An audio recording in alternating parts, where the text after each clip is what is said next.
Hello and welcome back. I know it has been very long since I've made a last video. I don't even know how long, maybe a few months, several months maybe. But I have been busy. Since my last video, I got busy with Christmas orders, which was insane.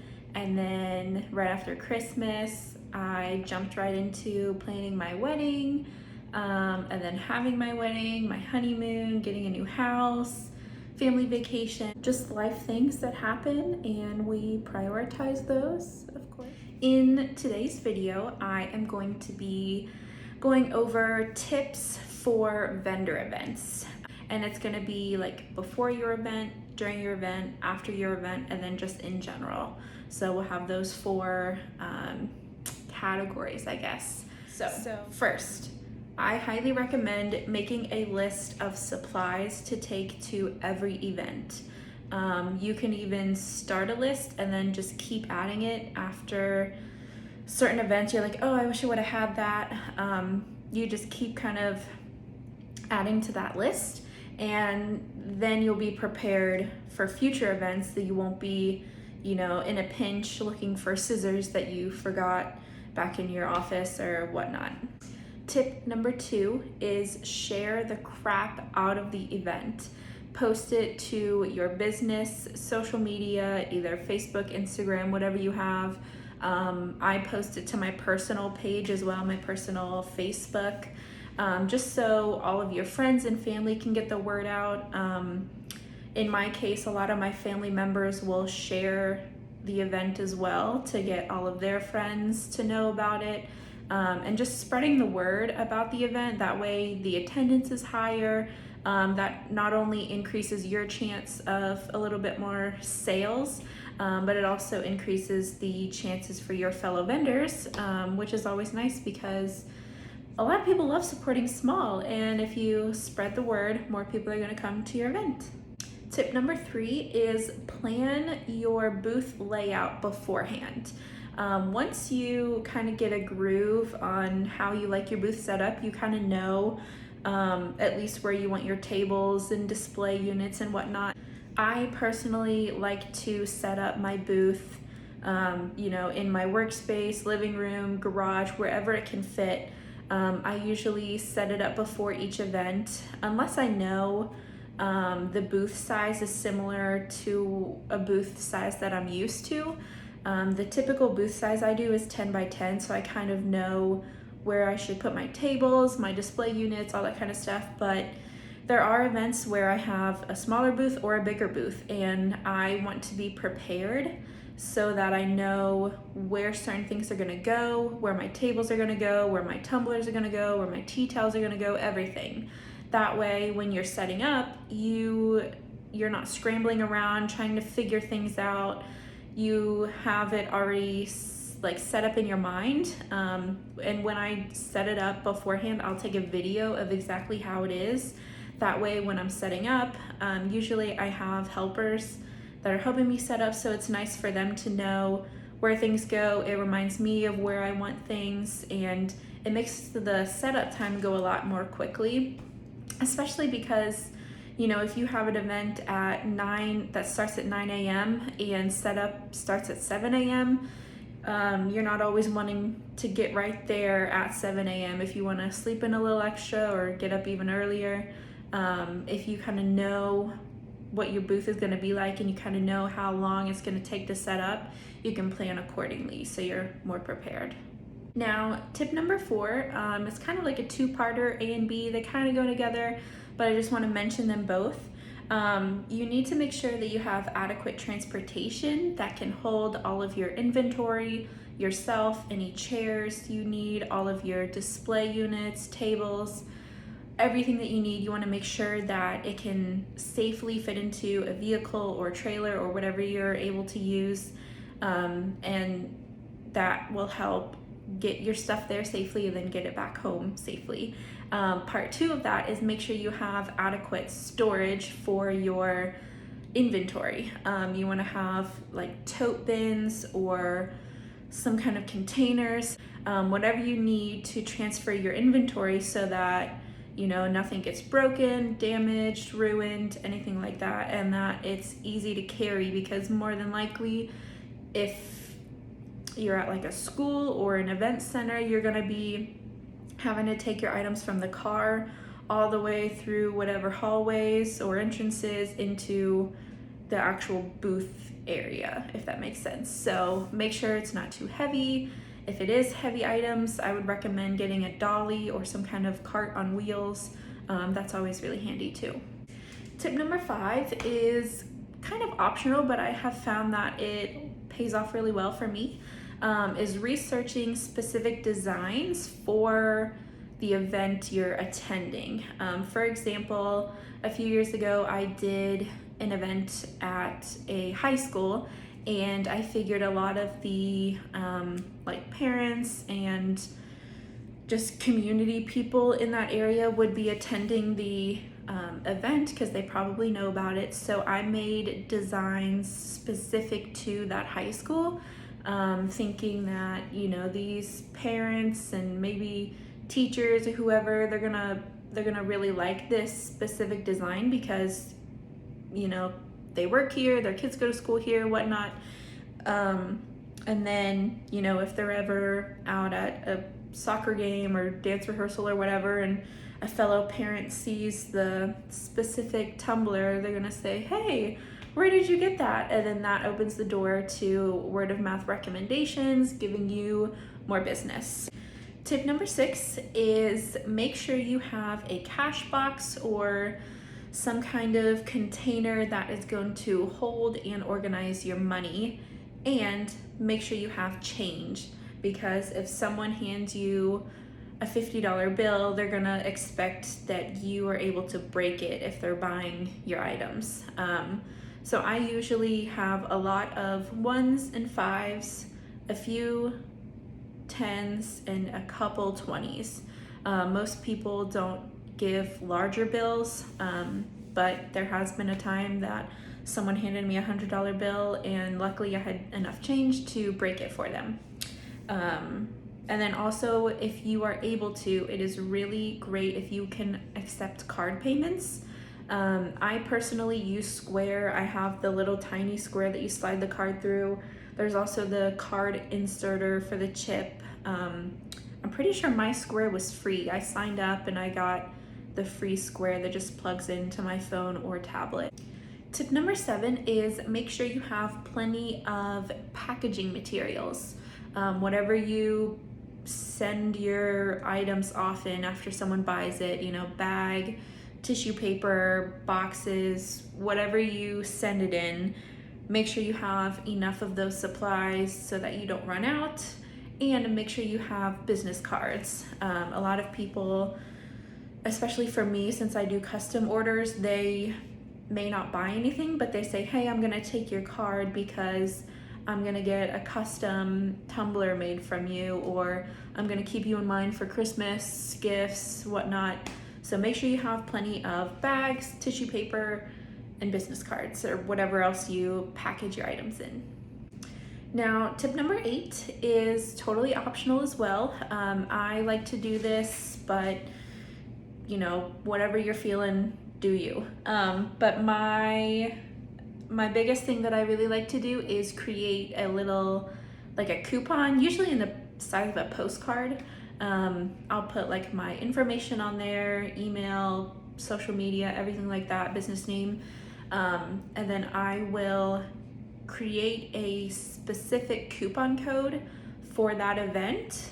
And when someone buys an item from me, I'll give them that coupon code, and I'll say, hey, here's my website, here's my Etsy, here's a coupon for your next purchase, and it'll be, you know, 5, 10, 15, 20% off whatever I want to give.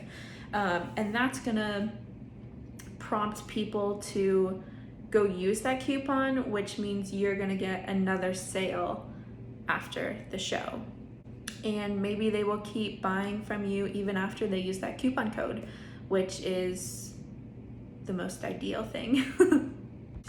Tip number 9 is very, very important. At least to me it is, because I have a lot of elements to set up and tear down. But if you are able to have help for setting up your booth and then tearing down your booth, it's gonna make things go a lot more quickly, especially if you're hauling long tables or big display items. Just an extra set of hands does wonders. If you can have a few, that's great too. But it really does help when you're setting up, you have help getting things ready before the show starts, because most people don't want you still setting up your booth when the show starts. They want you to be ready for when the customers come in. They can just get right to shopping. You're not getting in each other's way.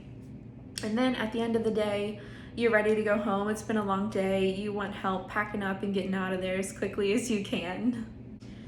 Last but not least, tip number 10 is to put price tags on each individual item. I learned this the hard way. When I first started out, I had a letter board that listed out each item and its price. And even though I had that right by where I check people out, customers would grab an item and say, how much is this? Or someone would grab something else and how much is it? It was just constant. And I couldn't fault them for it, because I would do the same thing. I realized I wasn't gonna look around for a price sign. I'm used to items having the price on them. So I changed over to having price tags on each item. That way, if people are looking at the item, they don't have to ask me. They know how much it is, make that mental, decision by themselves if they want to purchase it or not. And it just saves a bunch of time. And then you can reuse the price tag once they buy it. Now we are going to get into what to do during the event, stuff that I've learned throughout all the events I've done. Tip number 1 is keep track of what is sold. I keep a book with me and I write out what is sold, specifically what item it is, what design it is, what size it is, tumbler or shirt. And then I like to keep track if they paid cash or used my Square. And it just helps, keep track of what items were a big hit and maybe what items weren't a really big hit. Especially if you do the same event next year, you'll have a better knowledge of what kind of market you're working with and kind of cater to that market so that you can get more sales, not have to take home as much inventory, all that kind of stuff. Tip number 2 for during your event is take pictures, take videos of your booth, take a picture of you in your booth. I'll get to the reason for that in a second, but take videos, take pictures of your booth when it's all set up, post it to your Instagram, Facebook, whatever you have to do. That way people can see your booth set up. They may see something that really entices them. They want to come check it out. It lets people know that you're going to be there from this time to this time. Here's the address, free admission, free parking, whatever you want to throw in there to entice people to come. But then the reason for taking a picture of you in your booth is because some vendors, mostly for larger events, they want to see pictures of your booth. Okay, next category is what to do after your event. And right after the event, you should relax for the rest of the day, because even though you're just sitting there, you're making sales and whatnot, it takes a lot out of you because you have been preparing so much the weeks before that, and then set up, you wake up early usually, you have all day, tear down, just rest, okay? Tip number 1 is count your profit. So determine how much you made, see if you covered your booth fee, see if you covered all the material costs that it took to get your inventory to where it was for that event. See if it was really worth it, and if it was, make sure you note that somewhere that this event was really profitable. You would love to do it next year. You wrote down what was sold so you kind of know what people are interested in that area. Tip number 2 is optional again, but I like to do this just to kind of get things off my hands if I don't have an event soon coming up. I like to do a live sale with any leftover inventory. You know, I tell people it's ready to ship, it's already made. Maybe do a little like discount, like if you buy today, it's $2 off, $5 off, whatever you can afford, if you even want to do that. But I like to do a live sale, show off some items, you know, try to get them out of my workspace. You know, get people to buy from you a little bit more money after the event. You work so hard. You should try to promote yourself and promote your items. But if I have an event coming up within the next month or so, I won't do a live sale just so I don't have to work as hard the weeks before my next event. I'll just have stuff already on hand, and then you don't have to kind of start over your whole inventory. You already have a little bit to start with, then you make a little bit more and you're perfect. Tip number 3 is the last tip I have for after your event. I always like to email the coordinator, the contact person, the event manager, whoever was in charge. I like to email them, you know, a day or a few days after the event and thank them for all of their hard work, because they were the ones promoting. They were in contact with however many vendors there were. They were in charge of setting up each booth space, like planning out who's going to be at what booth. All that kind of hard work that goes into it that a lot of vendors don't realize that happen. So it's always nice to email them, thank them for all their hard work, tell them it was a great show, that if you had a great turnout, say that, you know, you had it was very profitable, you had a great time, however you want to word it. And then if I liked the event, I usually say, can you keep me in mind for future events that you do? I would love to participate in those, blah, blah, blah. Make it sound like you, but make it sound nice. So that's optional, but I love doing that. And then a lot of the times, those event managers or the contact people, they will email me before they even put things out on the internet that they're having an event and looking for vendors, and they'll say, hey, before we make this public, do you want to be a vendor again? We'll get your spot secured before we release it to everyone else and sell out. So that's nice. Okay, last category. This is just general tips about vendor events. They didn't really fit into like before, during, or after, so it's just in general, keep these in mind. Tip number 1 is make sure you choose a booth size that's going to be just right for you. Most of the time, at least in my experience, the general booth size is 10 by 10, which is perfect for me. Sometimes they are smaller though, so you just want to make sure, you know, if you just need like 1 table and 2 chairs, you could save a little money and get a smaller booth. If you have a lot of stuff, you need more space, a 10 by 10 is great. Sometimes people get 2 booths that are 10 by 20.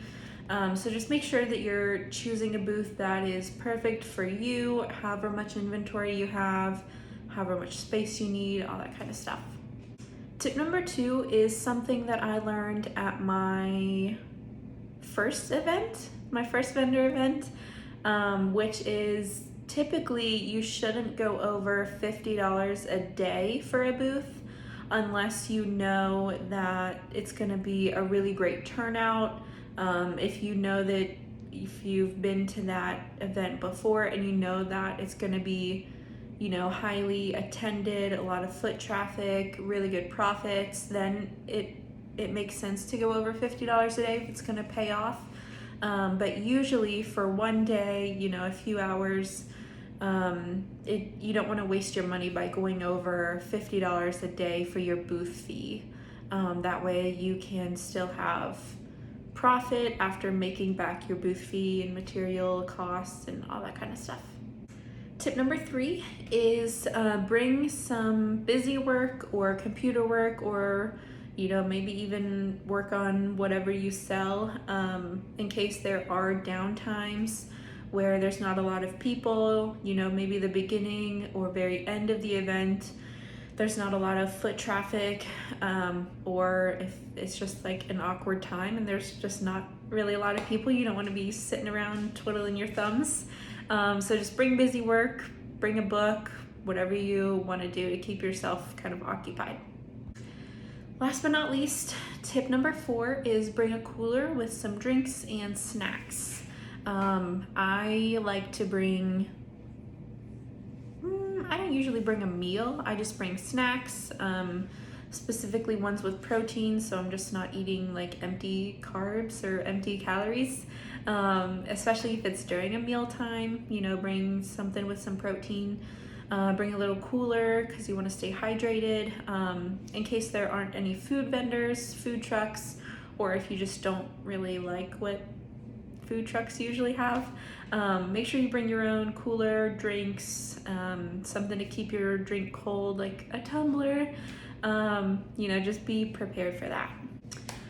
Okay, those are all of the tips and tricks and you know, just like helping points that I have learned throughout my vendor experiences. I'm sure that I will have more, you know, in a year or so, that I will obviously share with you if I learn some new things that you should do or that'll help you prepare. Another thing that I'm gonna do, I'm going to make a video soon of get ready with me for a vendor event. I'm gonna show you the process of what I do right beforehand, getting ready, setting up my booth, you know, talking, checking in during the event, and then clean up, tear down, whatnot. I have an event coming up in 2 weeks and then one right after that, so I'll have plenty of opportunity to get some good footage, and then show you kind of how I do things. So thank you so much for listening, and I hope this helps you, and good luck at your next vendor event.